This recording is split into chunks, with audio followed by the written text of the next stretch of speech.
बाल गुन्हेगार तर कसं असते की आपल्या कायद्यामध्ये 12 वर्षापेक्षा 12 ते 18 वर्षापर्यंत ज्यांना म्हणजे 18 वर्ष पूर्ण झालेले आहेत तरी ते झाले गुन्हेगार. जे 18 वर्षापेक्षा खाली आहेत त्यांना आपण बाल गुन्हेगार म्हणतो. त्याच्यामध्ये मुलगी असू द्या किंवा मुलगा असू द्या.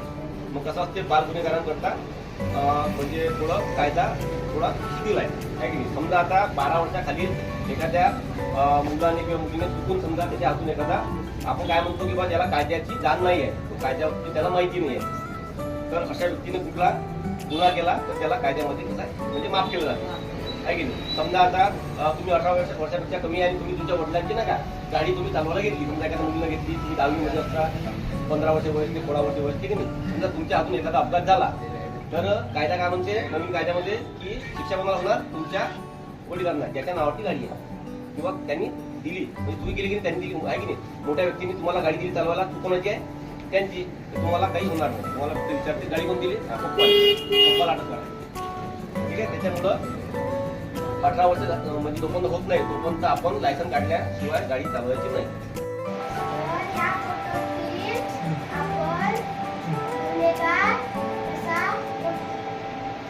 ठीक आहे. तेव्हा आपल्या पोलीस स्टेशन देवडी हद्दी म्हणजे देवडी शहरात एकूण 47 कॅमेरे लागून आहेत. वेगवेगळ्या ठिकाणी 47 कॅमेरे लागून आहे.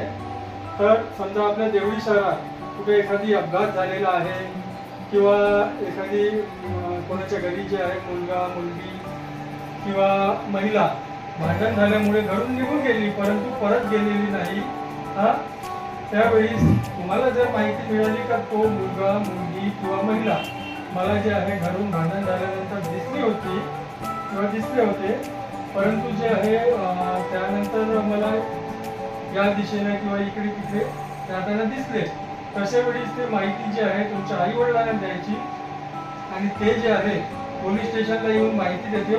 त्या आधारे जे आहे त्या CCTV फुटेजला पाहून पोलीस जे आहे त्यांचा शोध घेते. ठीक आहे.